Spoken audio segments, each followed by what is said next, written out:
Бұл жердегі мең шабдалыны 2 күнден бері бұта бүтірдік. Азыр бұл жерде мең төп шабдалы бар. Шабдалы бақ. Шабдалларды қысқа бұтадық. Жарым жүгін алып салдық. Емі бұта бүткенден кейін қандай азық берішіміз керек дешіңіздер мүмкін. Емі асты чауылат. Бұл жер тамшылатып суғарылат. Астын ем фреза менен чаап шығабыз. Емі қандай минерал берішіміз керек. Мұны базарда НПК-ны алып келіп сатып берсеңіздер болады. Әр бірінде шабдалы білесіздер, өтті баққанды жақшы көреді шабдалы. Өте жақшы көреді баққанды. Азыр қауы НПК-нын нитромофостың қауы қанша сом болып отады? Базарда азыр 1,5 мың. Диамофоска 2,000-2,5 мың болып отады азыр. Табиғи азықтан бері тұрған болсаңыздар, гумус 40 берсеңіздер болады. Ошону менен биргеле азыр мен сиздерге сонун бир шабдалын азыктандыруу боюнча немени көрсөтөм азыр. Бир тоок кананы көрөбүз. Ушул чарбанын бир бурчунда тоок кана бар. 200дөн ашуун тоок. Ошол жерде бар. Ошол бир күндө тооктар 16 кг жем жейт ушул күндө. Ошол тооктардан чыккан кыкты помета кылып берсе болот. Аны ачтасыздар. Чоң бир бачокка салып, ачтып, бир жума кармап туруп берсеңиздер, бул суюк азот болуп берилет. Ар бирине 1 килограммдан астына куюп чыкса болот. Жүрүңүздөр, биз менен бирге болуп туруңуздар. Азыр сиздер менен биринчи башынан баштап тоок жөнүндө сиздерге кеңири маалымат беребиз. Өзүңүздөрдүн чарбада шабдалы эле эмес, тоок чарбанын бардыгы комплекстүү болушу керек. Айылдан жашагандан кийин бардыгын кылыш керек. Компосту да кылыш керек, сөөлжанды дагы багыш керек, тоокту дагы багыш керек, малды дагы багыш керек. Жүрүңүздөр, кеттик. Анда тоок канага баралы сиздер менен. Коргондун бир бурчуна курулган тоок кана. Бул тоок кананын шарты стандартка жооп бере турган. Асты жерден нымдуулуктан көтөрүлүп фундамент коюлган. Тоок кананын узундугу 10 метр, туурасы 4 метр. Сыртка чыга турган сеткасы менен 4 метр, ошондо 10го 8 болуп калат. Бушкан кирпичи менен урулган. Сырты жылуу болсун деп кадимки топурак менен шубалган. Бул тоок кананын кандай стандарттарга жооп берет? Ошол боюнча тааныштырып кетейин. Айнегин көрдүңүздөр. Айнеги бул терезеси жогору коюлган. Бизде үйдө 80-70 сантиметр полдон коюлса, бул жогору коюлган. Себеби тооктарга түздөн-түз шамал тийбеши керек. Шамалдын жүрө турган багытына карата бул жерде түз узунунан 2 вентилятор коюлган. Бир жагынан шамал тартат, экинчи жагынан вентилятор шамалды айдап чыгат. Буларда билесиздер, тооктун кыгында аммиак көп болот. Аммиак жерден көтөрүлүп кетиш үчүн ылдыйга вентилятор коюлган. Азыр ушуларды бир катар көрүп тааныштырып чыгабыз. Жарым эркиндикте багылып аткан инкубатор тооктор. Азыр жем бере турган уба болгондуктан бардык ичкерге кире баштады азыр мыныкы. Бирок азыр жем бербейбиз, дагы бир аз убакыт бар. Эми гана булар тукумга кире баштады. 135 күндүк чөжөлөр болчу. Келгенде 90 күндүк эле. Азыр биринчерин жумуртка берип баштаган убакыт. Азыр булардын ар бири 200 тоок болсо, азыр 16 килограмм жем жешет бардыгы. 16 килограмм жей турган болсо, жарымы 40 боло турган болсо, бир күндө анда 8-9 килограмм 40 берет.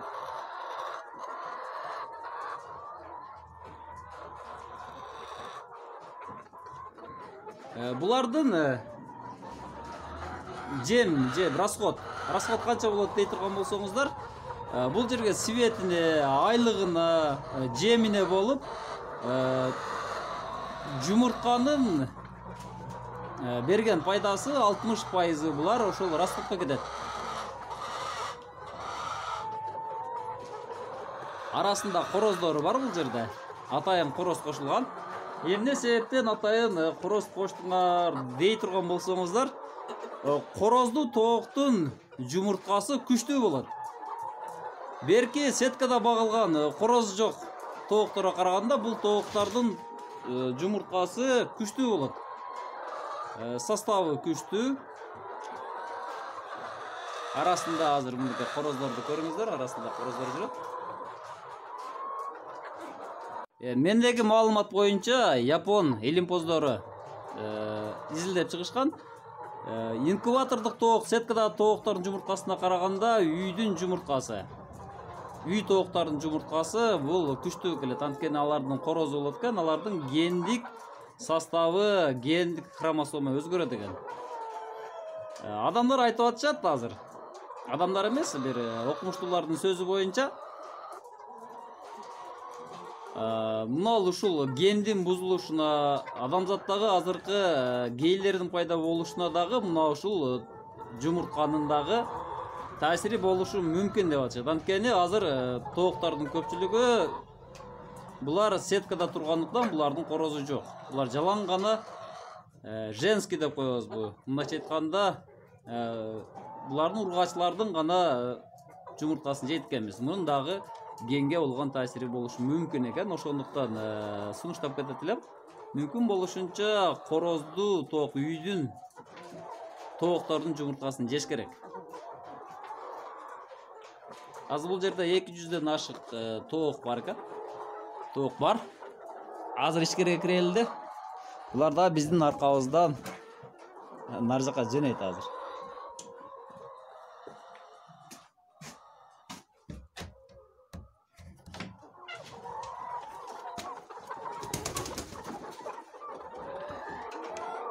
Азыр бардыгы кирет. Ичи тооккананын ичи 3 метр, туурасы 7 метр.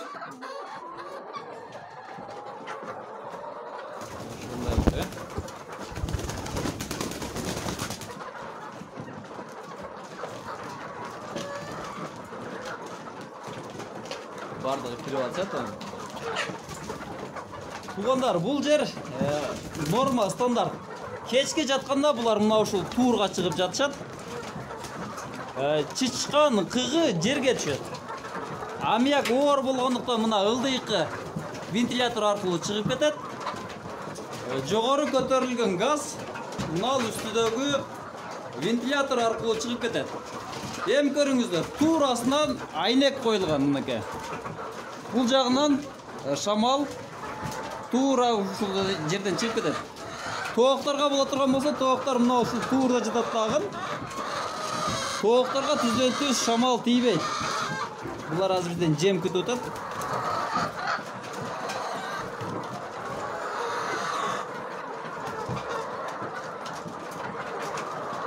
Булардын атайын тооктор суу ичүүчү мынакей. Мынаны чокуй турган болсо, мынаны чокуй турган болсо суу чыгат. Мына жумуртка туа турган жерлери. Ичеткенде тукум туа турган уялары.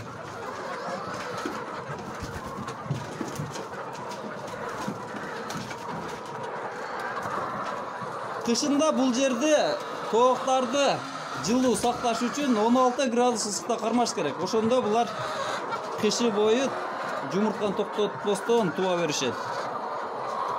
Бул жерге кышка от жагылат, азыр жагылбай калды.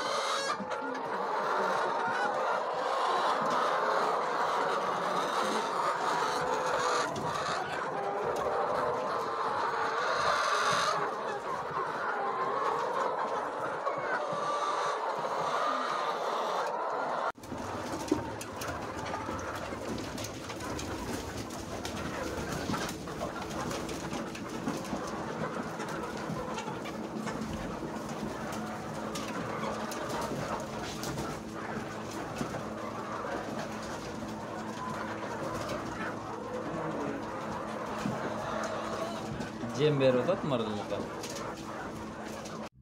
Бул кандай кагаз бул? Ошол 90 күндө келгенде Aha.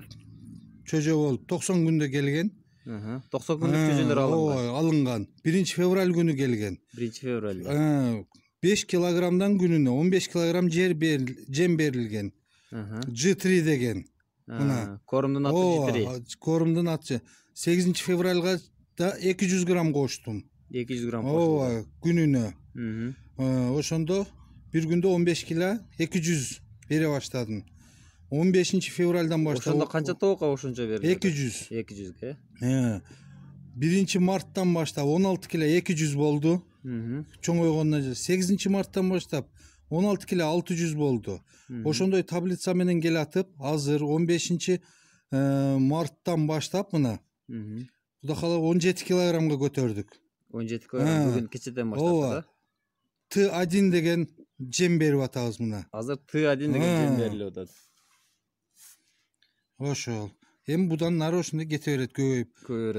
Акыры 24 килограмга келип такалат экен. 24 kilogram жетти. Азыр 135 күндүк болду азыр чөжөлөр. 135 күндүк мына 15 мартка азыр 17 килограмдан жемге өттүк мына. Жерде жем сактала турган жери мынакей. Бул жерде азыркы биз көрсөткөн жемдер T1 деген. Ушул жемдер ушул жерде келет экен. Жем каяктан келет? Бактыка.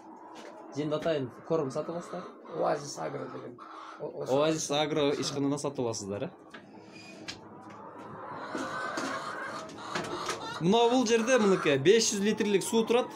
Бул жерден атайын түтүктүн жардамы менен тооктарга агып барат экен.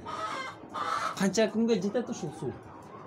Азыр мына күн салкында бир жумадан ашыгыраак жете алат. 10 күн. 10 күнгө жетет азыр, э? Азыр 10 күнгө жетет. Аха. Азыр күн салкында 10 күнгө жетет экен.